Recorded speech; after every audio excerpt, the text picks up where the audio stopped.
Political Correctness and Pluralism by M. Ali Lakhani. His Highness the Aga Khan, quote, "Diversification without disintegration is the greatest challenge of our time." C.S. Lewis, quote, "If there is equality, it is in His love, not in us. The Christian life defends the single personality from the collective, not by isolating him, but by giving him the status of an organ in the mystical body." End quote. And now we begin with the text proper. The term political correctness, coined almost a century ago, gained currency in the 70s in the wake of postmodernism's critiques of Western societies. It has been used both to pillory establishment views and to condemn the reactionary excesses of opposition to them. Think of the term's application, for example, to describe both the Ancien Régime in France and the revolutionary reign of terror that followed in its wake. It has been weaponized by both liberals and conservatives in their so-called culture wars, by liberals to ridicule what they deem to be conservative ideological rigidity and the pressure to conform, and by conservatives to castigate what they perceive to be liberal identity politics and its tribalisms. It is a weapon used both to puncture the sanctimony of orthodoxies and to expose bigotry. But while it purports to serve as an antidote to homogenizing intolerance and exclusivism, it can also promote antinomian relativism in the name of equal rights, freedom, and inclusiveness. Its effects nowadays are evident on college campuses in debates about free speech, curriculum content, private and public morality, climate change and the environment, and in issues surrounding race, class, sexuality, and gender, and also in related movements like the LGBT or Me Too or Black Lives Matter. The notion of correctness, where someone claims the high ground of speaking the truth or of being right, presupposes objectivity. That is to say, a commitment to a set of principles that inform moral rectitude. But too often rectitude merely conceals a false righteousness whose orthodoxies, whether they be political, religious, philosophical, scientific, or cultural, are just seen by critics as unprincipled, as reductive, exploitative, and exclusivist, giving rise to demands for greater objectivity, fairness, and inclusion. Etymologically, the term orthodox means right thinking. It cannot therefore refer to what is incorrect. Yet, not all that purports to be orthodox or correct is in fact so. Hence the ironic use of the term politically correct.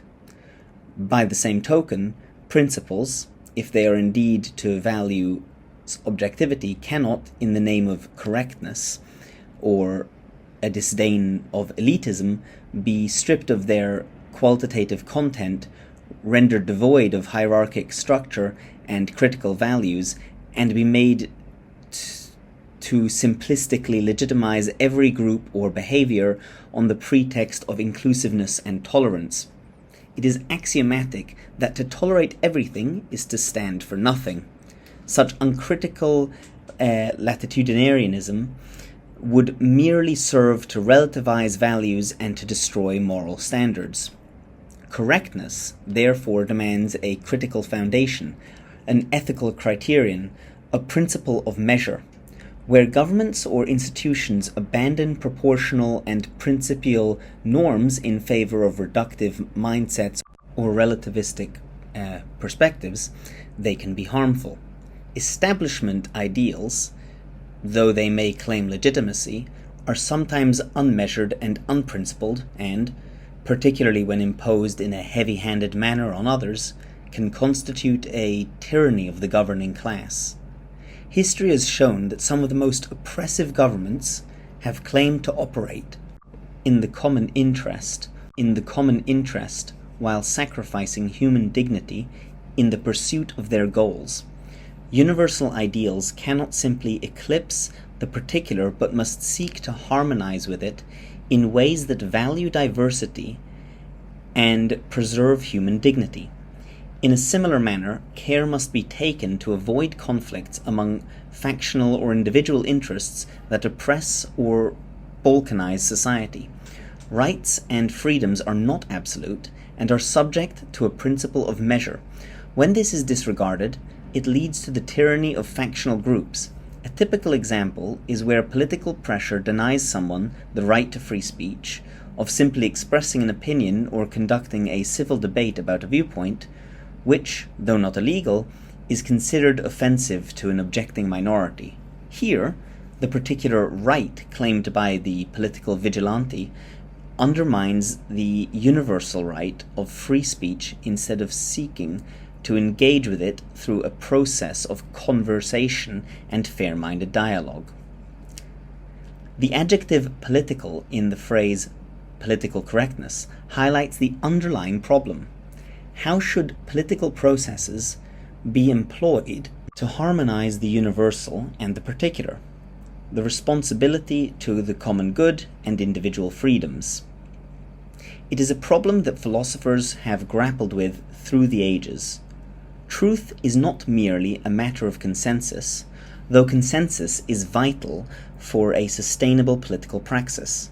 Truth, the commitment to objectivity, is not subservient to party factions or loyalties or to the mere processes of politics. As C.S. Lewis states, the process which, if not checked, will abolish man goes on apace among communists and democrats no less than among fascists.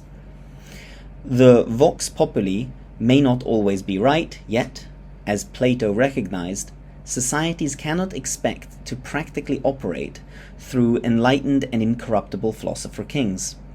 Human beings are flawed and fickle, yet dignity, intelligence, and freedom dictate that adults capable of political thought should exercise a large measure of political responsibility and should engage in informed civic discourse and contribute to the public good. Democracy, as Plato noted, though not the soundest of processes for good government, may be the least objectionable of all the available practical alternatives to achieve this end. Yet, here one must recall Lewis's cautionary words. Ethical, intellectual, or aesthetic democracy is death. A truly democratic education, one which will preserve democracy, must be, in its own field, ruthlessly aristocratic. This is because objective truth cannot be reduced to the simple calculus of majority rule, but is a process of sound moral reasoning engaged in by those who dedicate themselves to the ideals of truth, goodness, and beauty, invoking the Jeffersonian ideal of natural aristocracy. What is called for in seeking to accommodate divergent views about public policies, harmonizing freedom and responsibility, and balancing individual interests against the common good, are fair processes that permit respectful and informed engagements through civic dialogue. This requires curating reliable sources and channels of information and moral education, that is vital in an age of disinformation and manufactured consent, safe spaces for civic dialogue, a willingness to learn, a spirit of tolerance and sensitivity to others' points of view, and the goodwill to engage constructively and collaboratively with difference and to compromise fairly and in the common interest. In terms of substance, this means seeing and treating the particular as an aspect of the universal, by valuing diversity and human dignity without derogating it from the common good. In short, what is needed is an ethic of pluralism which respects the natural equilibrium that human freedom is circumscribed by certain harmonizing bounds, recognizing that when a putative right exceeds this natural barrier, it becomes transgressive. There is a metaphysical foundation supporting the pluralist ethic. It is that humanity, indeed the whole of creation, shares the same ground of being. Our intrinsic oneness forms the basis of our ethical bond. Our spiritual intelligence, located in the discerning heart, intuits this harmonizing principle as a natural barrier. I do apologize, I'm recording this in the middle of a thunderstorm, so I hope that adds a certain ambiance. Continuing with the text. Because God is love, 1 John 4:8, and has prescribed mercy upon himself, Surat al-Anam 6:54, the discerning heart knows the harmonizing principle as love, compassion, and mercy, while the intellect recognizes it as the principle of measure. Through integrity, living in truth and love, in conformity to the wholeness that is the ground of being, we can live in harmony and equilibrium. This is implicit in Polonius's advice to Laertes, "This above all, to thine own self be true, and it must follow, as night the day, thou canst not then be false to any man." Hamlet 1:3, 78-81. By being true to ourselves, and thereby to others, we are not diminishing our humanity, but indeed enhancing it. By being humane, we are indeed expressing our true humanity. As Kwame Anthony Appiah states, when it comes to the compass of our concern and compassion, humanity as a whole is not too broad a horizon. Stated differently, our shared humanity informs the cosmopolitan idea that regards individual rights and freedoms as aspects of a broader communitarian framework which does not seek to deny them, but rather to harmonize them. This spiritual amplitude is increasingly needed in today's world. As Appiah argues, the cosmopolitan impulse that draws on our common humanity is no longer a luxury. It has become a necessity. The term tradition, in the special way that the term is used in this journal, refers to this harmonizing principle that links humanity intrinsically to the transcendent order. Where laws or customs seek to impose conformity outwardly, evoking the name of conventional tradition as a crutch to gain legitimacy without in fact respecting metaphysical norms, they violate the natural order. Thus, to deny a person the opportunity to a better quality of life by, for instance, excluding them from the paid workforce, say because of their gender, or from the right to vote, say because of their race, or to treat people inhumanely because they are different, say because of their sexuality, is indeed a betrayal of the intrinsic, truly traditional norms of human dignity. The resulting discrimination leads to the formation of groups coalescing around political identities, seeking redress for their common grievances on the basis of their perceived differences. This is identity politics. Appiah singles out 5 groupings of modern political identity: creed, country, class, color, and culture, each of which can as readily serve to divide as to connect humanity. He calls them the lies that bind, but although strategic alliances may be needed to practically redress wrongs, there is a fundamental misconception in polarizing identity in this way. Human beings have multiple identities, even within the same political subset. As a feminist, one might be female, straight, and black, while another might be male, gay, and white. They may agree on the politics of gender, but not necessarily of race and sexual identity. Where identities cannot find a harmonizing principle, they will tend to clash. Tradition teaches that the individual cannot legitimately clash with the human without violating moral norms. This is because the individual is a member of humanity. As Lewis puts it, the Christian is called not to individualism, but to membership in the mystical body. Lewis explains that he employs the term member not to mean merely units, but in the way the term was employed by St. Paul. He meant what we should call organs, things essentially different from and complementary to one another. This is the same sense used in the famous Bani Adam verse of the Persian Sufi poet Sa'idi, who wrote, "The progeny of Adam are limbs of each other, having been created of one essence. When the calamity of time affects one limb, the other limbs cannot remain at rest. If you have no sympathy for the troubles of others, you are unworthy to be called by the name of a human." When individuality opposes its intrinsic humanity encompassed within the membership of our common humanity, it ceases to be human and becomes transgressive or individualistic.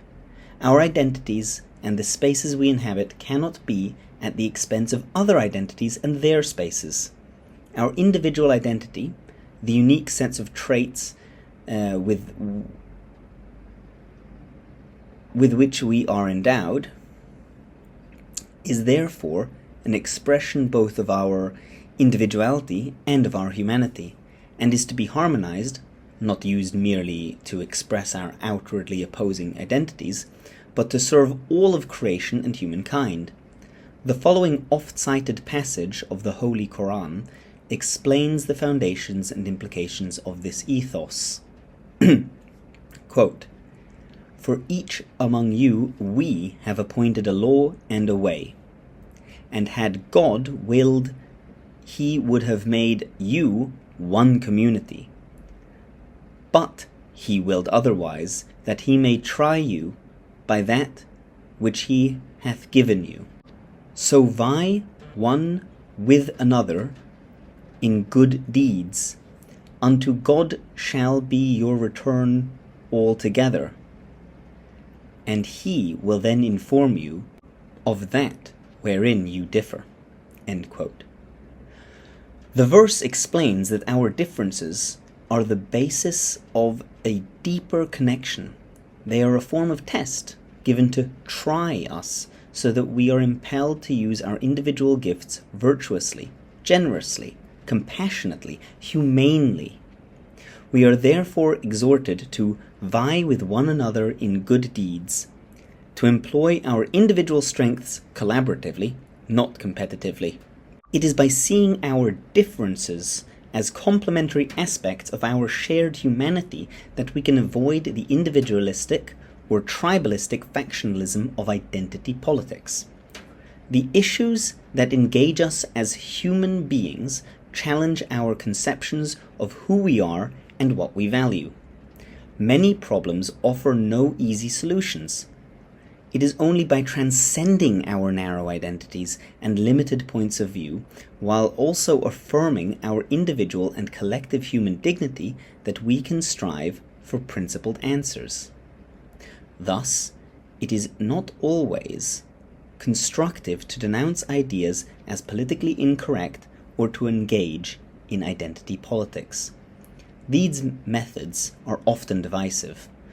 Rather, what is needed is a commitment to creative ways of mediating our identities and our belonging through an ethic of pluralism, to fair processes of informed civic engagement that seek to harmonize our differences in ways that are true to our spiritual kinship, our common humanity, so that we can see in our limitations the humility of a transcendent bond that unites us, and in our differences the complementarity and strength that affirms our individuality as a resource for the common good.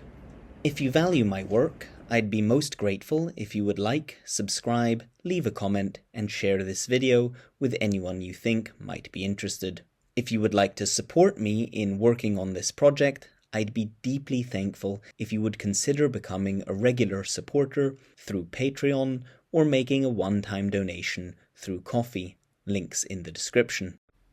If you do subscribe, please remember to hit that little bell icon, because otherwise YouTube won't inform you when I upload new videos. If you'd prefer to read my essays over the video format, they are all available in written form on Substack. Link also in the description.